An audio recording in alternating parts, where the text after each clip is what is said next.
आज की कहानी है परछाई का रहस्य। गांव के किनारे एक पुराना उजाड़ हवेली खड़ी थी, जिसे लोग भूतिया हवेली कहते थे। वहां जाने की हिम्मत किसी ने कभी नहीं की थी। एक दिन गांव में रहने वाली अनामिका नाम की लड़की ने चुनौती स्वीकार की।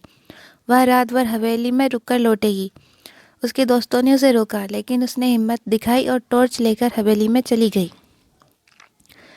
हवेली के अंदर घुसते ही उसे अजीब सी ठंडक महसूस हुई। हर कोने से फुसफुसाने की आवाज़ आ रही थी। दीवारों पर धूल जमी हुई थी और कोनों में मकड़ियों के जाले लटके हुए थे। जैसे ही वह आगे बढ़ी, उसे लगा कोई परछाई उसके पीछे चल रही है। उसने मुड़कर देखा, कोई नहीं था। अचानक हवेली के पुराने घड़ी की आवाज़ गूंजी। वह डर गई, लेकिन उसने हिम्मत करके ऊपर की मंजिल पर चढ़ गई। वहाँ एक टूटा आईना पड़ा हुआ था। जब उसने उसमें देखा तो उसे अपनी ही परछाई अलग तरह से हिलती हुई दिखाई दी। अब अनामिका का दिल जोर जोर से धड़कने लगा। उसने वापस जाने की कोशिश की, लेकिन तभी दरवाज़ा अपने आप बंद हो गया। उसे लगा किसी ने उसका नाम पुकारा। उसने मुड़कर देखा, एक परछाई उसके सामने खड़ी थी, जिसकी आंखें लाल चमक रही थी।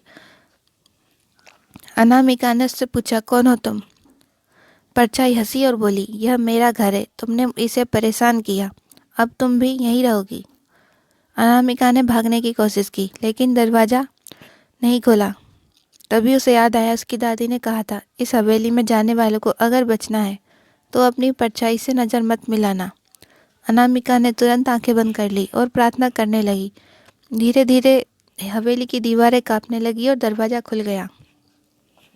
अनामिका दौड़कर बाहर आई और घर पहुंच गई। वह कांप रही थी। उसके बाद उसने कभी उस हवेली की ओर नहीं देखा। गांव वालों ने हवेली को तोड़ दिया, लेकिन आज भी कहते हैं रात में वहां से अजीब आवाज़ें आती हैं। इस कहानी से हमें यह सीख मिलती है कि हर जगह के रहस्यों को जानने की कोशिश करना खतरनाक हो सकता है। कभी कभी डरावनी कहानियों के पीछे सच्चाई छुपी होती है। और कहानी सुनने के लिए चैनल को सब्सक्राइब करें और वीडियो को लाइक करें।